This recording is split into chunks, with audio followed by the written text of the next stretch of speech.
Fighting is intensified between Azerbaijan and Armenia, and regional countries are becoming part of this. So we have with us in this special program the Armenian President, Sarkisian. Welcome, Mr. President, to this program. Well, it's a pleasure to be at your program. We begin with the latest position from you in which you warn that the Caucasus could turn into another Syria if the battles do not stop around Nagorno-Karabakh. Why this fear and concern? Well, I think we have to look at the historic perspective of the issue of Nagorno-Karabakh. From the perspective of historic, I think we have to look at where is Nagorno-Karabakh, what is Nagorno-Karabakh. This is a region of historic Armenia where people were living for hundreds and thousands of years. Only during the Soviet era, Stalin has given this territory to Azerbaijan. Comrade Stalin was a great designer of divide and rule, creating problems with all nations of former Soviet Union, problems between Georgia and Russia, Armenia, Azerbaijan, between Central Asia republics and others. So, for 70 years, Nagorno-Karabakh. Sorry, Mr. President. Yes.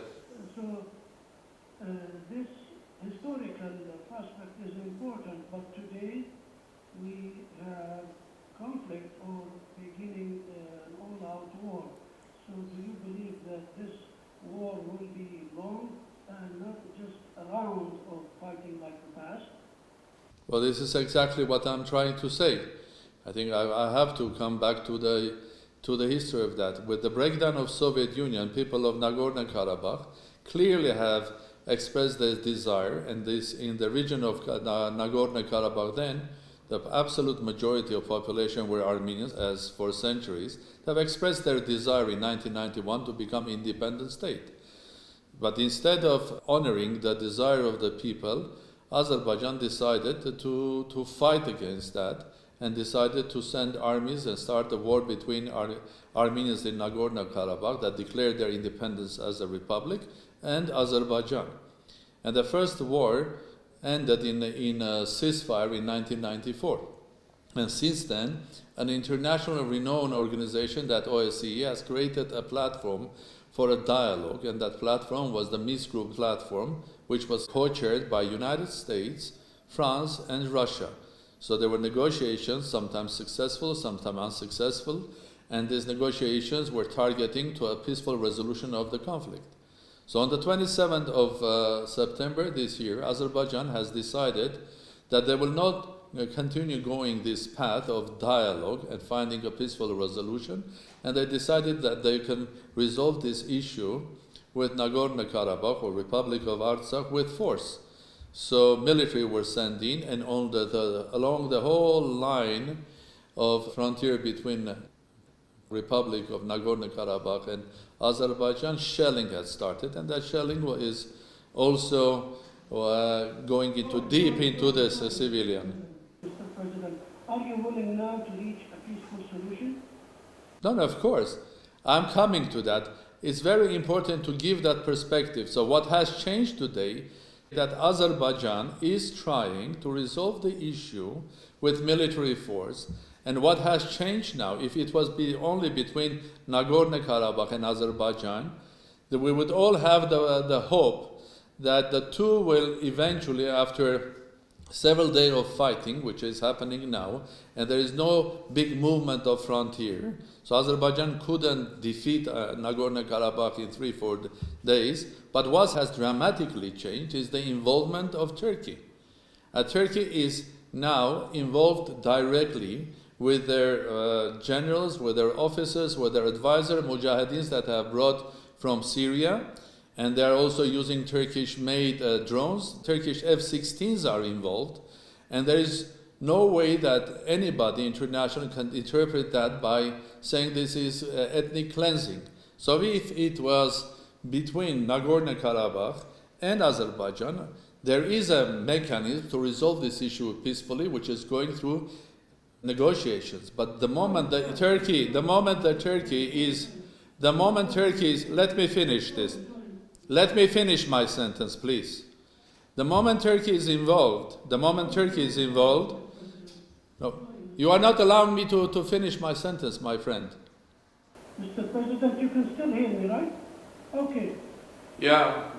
The Ministry of Defense of Azerbaijan says that Armenian fighters fight alongside the Armenians in Nagorno-Karabakh. So how do you explain that?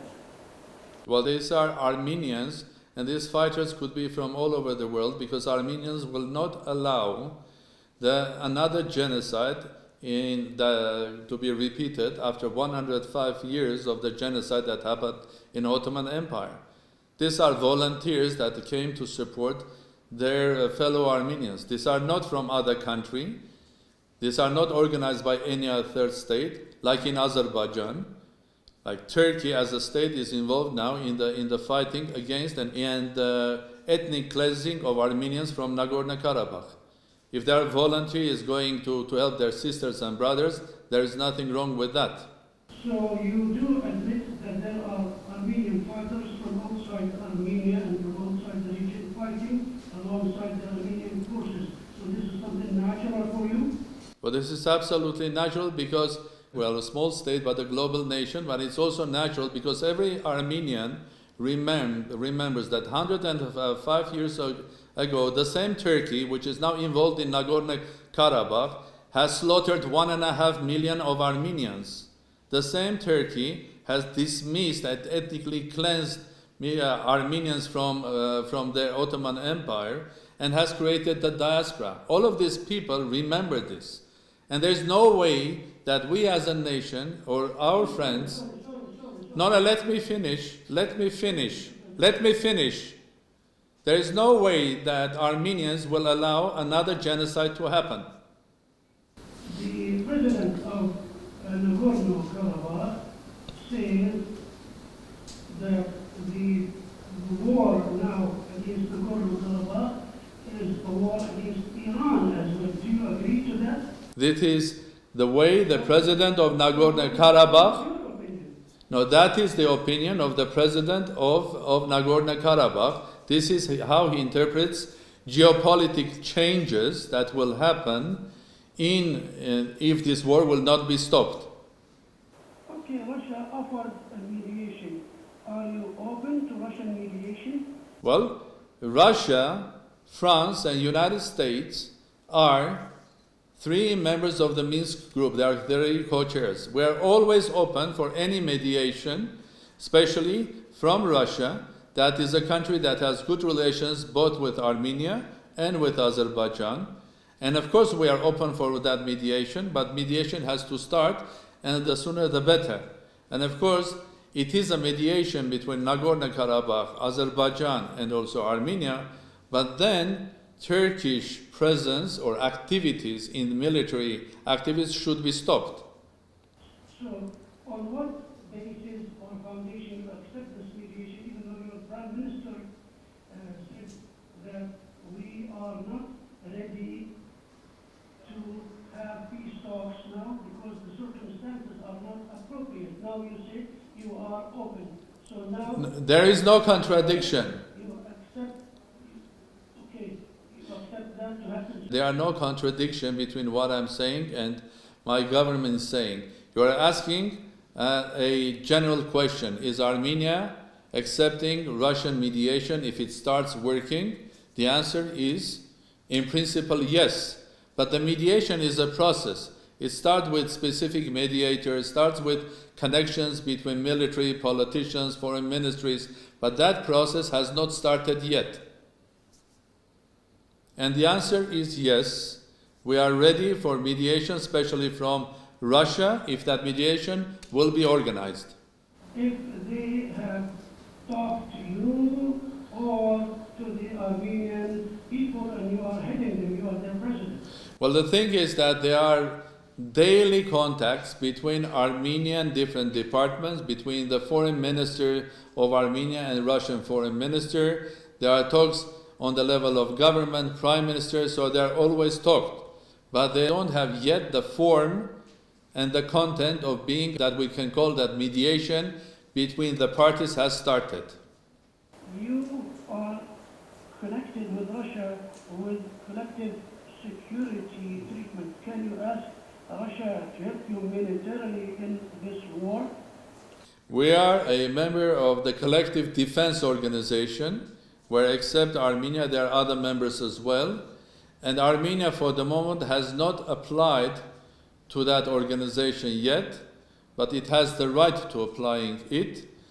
We hope that international pressure on our neighbor, it would be better to say on our both neighbors, first Azerbaijan and of course also Turkey, will stop this ethnic cleansing that is happening in Nagorno-Karabakh and the war against the Republic of Nagorno-Karabakh, and we will not need into going to other institutions or other international organizations.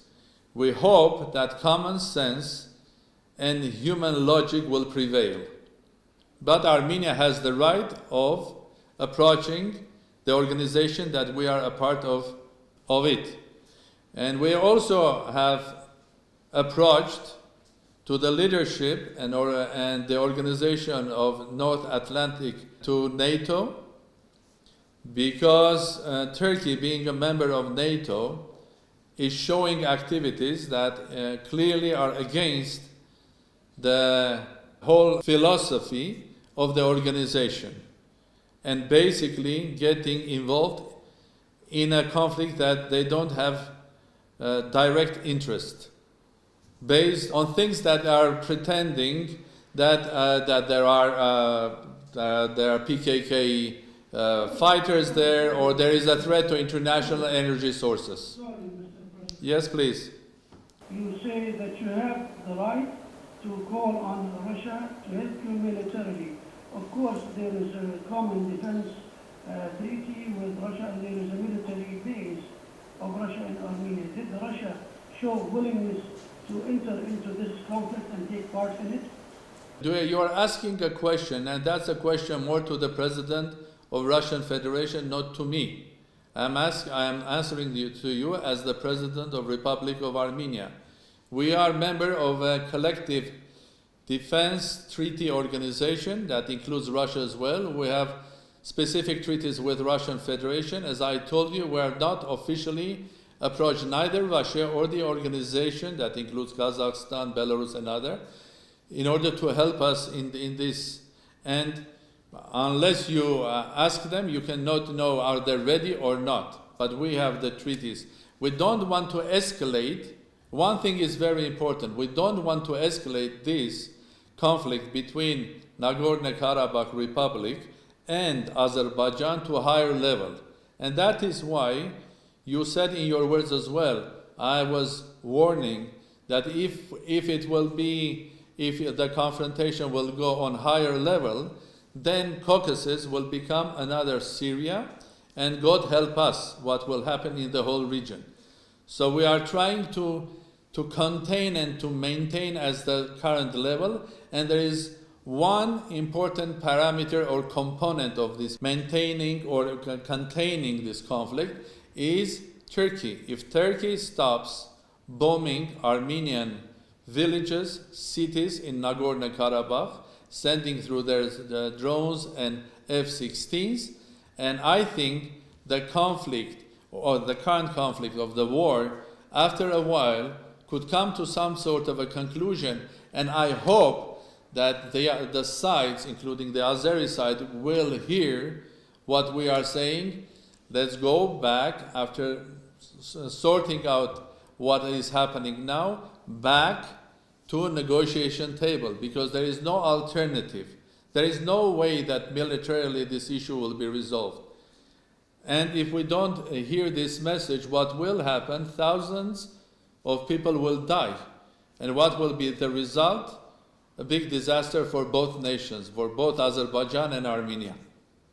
Okay, the other side says, let Armenia withdraw from this region because this presence is not recognized, and there is international recognition of the sovereignty of Azerbaijan. So let the Armenians pull out, and then this conflict will end. What do you say? Well, I think it's not recognized, but it takes time for recognition, first of all. And the best way of recognition is if Nagorno-Karabakh, in a dialogue with Azerbaijan, will finally come to a conclusion that both sides will agree on the future structure of relations between Azerbaijan and Nagorno-Karabakh and the future of Republic of Nagorno-Karabakh. So that's the best recognition. Okay, if 1, 2, 3, or 10 countries will recognize and Azerbaijan will not, the issue will not be resolved. So the main path, the way to resolving this issue is not being recognized by 1 or 2 or 3, which probably helps, but at the end of the day is the dialogue between Azerbaijan and Republic of Nagorno-Karabakh. That's number one. Number two, when we are speaking about territorial integrity, we have to not forget that what I was trying to say at the beginning of our discussion, which is Nagorno-Karabakh, the whole region, was a part of Azerbaijan only under Soviet Empire. It was not a part of Azerbaijan before, never, for hundreds of years and maybe more, thousands of years. It was given to Azerbaijan by Stalin. When you speak about integrity, and if you mean what Comrade Stalin has created, then that's the creation of an empire, Soviet empire. And as in a normal human society or societies or environment like happened in Europe, when Yugoslavia started disintegrated, every nation claimed for their independence, and there was nothing wrong with that. Because I can give you an example of a more human and natural way of resolving these issues through the will of people and through dialogue. In United Kingdom, let me finish. In United Kingdom, the Scotland has decided through referendum to express their desire for independence. And England, Great Britain didn't say no. They allowed Scottish people to have a referendum. And if the referendum was positive, then probably Scotland would have been an independent state today. But it was negative. Why on earth in United Kingdom they can behave like in a human normal society, and in the case of Azerbaijan, when the people of Nagorno-Karabakh, where 90% of the people for centuries were Armenians, has expressed in a referendum to have independence, why on earth Azerbaijan is sending army? Why on earth they're asking Turkey to bomb these civilians and do another ethnic cleansing? Can you explain that to me?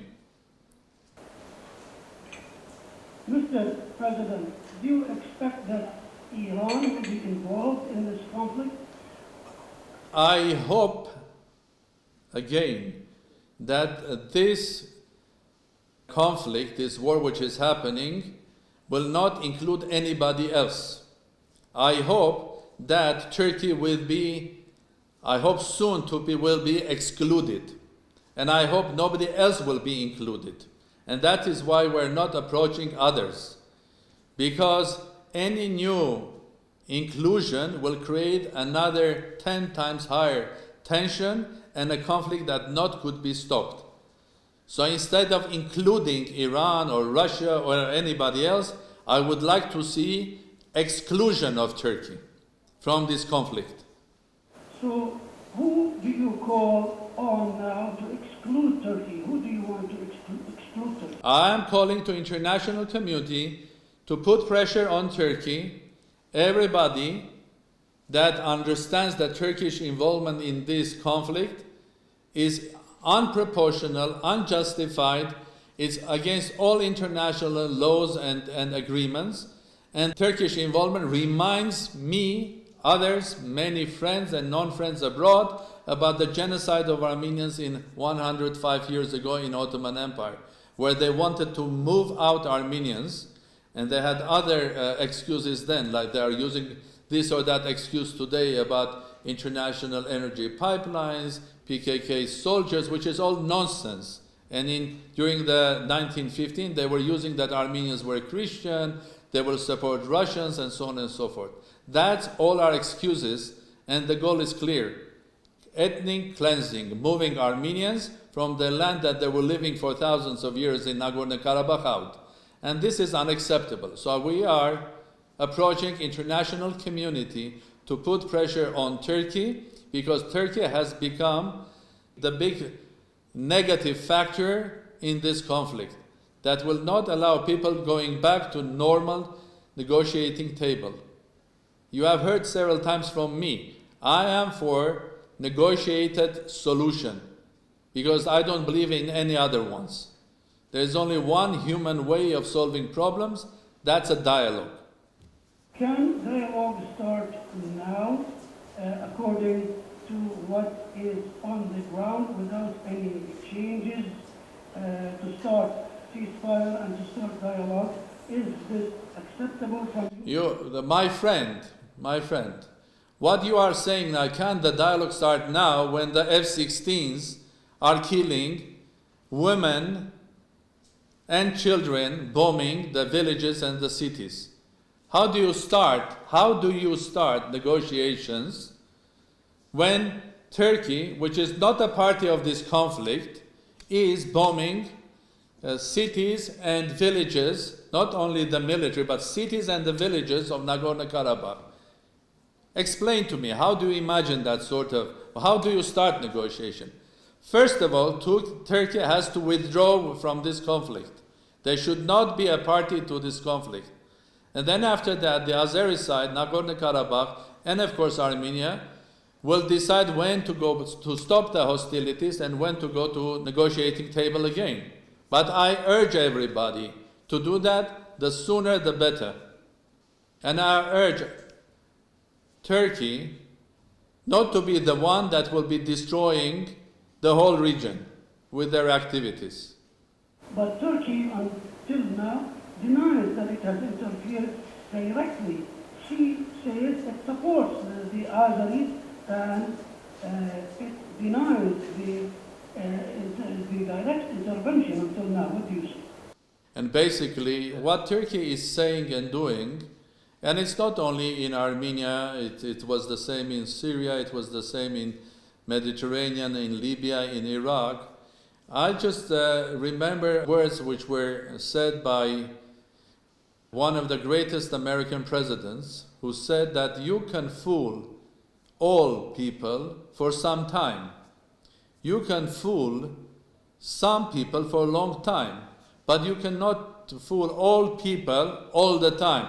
So Turkey is fooling international community here.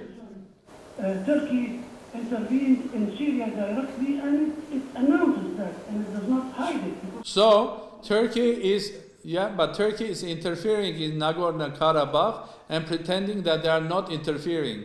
I mean, there are hundreds of thousands of facts now how the Turkish drones are involved, how the Turkish military is on the ground in Azerbaijan, and how the F-16s are bombing the Nagorno-Karabakh. So Turkey says that, and I'm saying this. So you take whichever you like. But there are civilians dying today under the shelling that comes from the other side of Nagorno-Karabakh, from Azerbaijani side, where Turkey is fully involved. And my question is very simple. Why on earth Turkey decided to be involved in this conflict? Couldn't Azerbaijan, that is much more bigger than Nagorno-Karabakh, handle this? Why on earth Turkey decided to come into this bloody war that is killing people? Of course, they say there is a threat to international energy pipelines, which is absolute nonsense. Why it is nonsense? Because if Armenians would like to bomb the international pipelines, they probably would have bombed it 20 years ago when they were building the pipeline to stop the pipeline being there. But the pipeline is there for 20 years and Azerbaijan has made billions of dollars. And Azerbaijan is using these billions of dollars to buy weapons to kill the same Armenians in Nagorno-Karabakh. So telling that Armenians today are thinking of bombing the Baku-Tbilisi-Ceyhan is wrong, is a lie. Sorry, Mr. President, our time is up. Thank you so much for being with us. Our time is up. Thank you so much for being with us. And thank you, Al Jazeera. Thank you very much.